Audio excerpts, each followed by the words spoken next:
misidentification, we are going to, conspiracy theories, we are going to be permanently suspending those accounts. Whether we believe Trump's tweets are inciting violence and having real world harm, I think we've seen that, in fact, they are, since coming back from the timeout to de-escalate the situation in other places around the world where we've seen violence unfold as a result of either misleading information or coded rhetoric.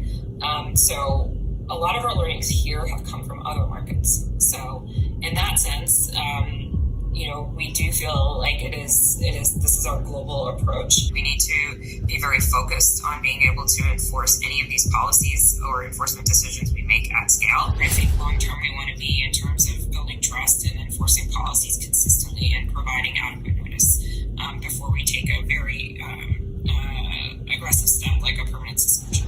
There's also been a lot of questions about retros,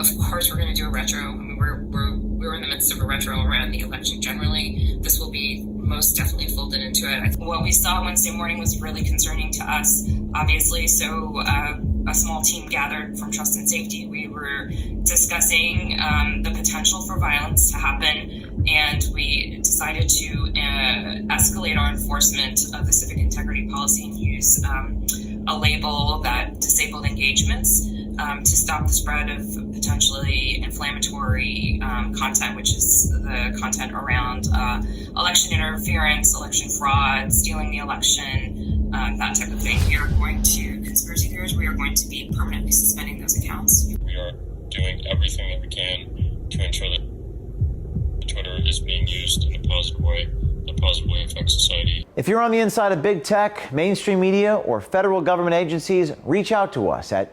veritastips@protonmail.com. Be brave. Do something.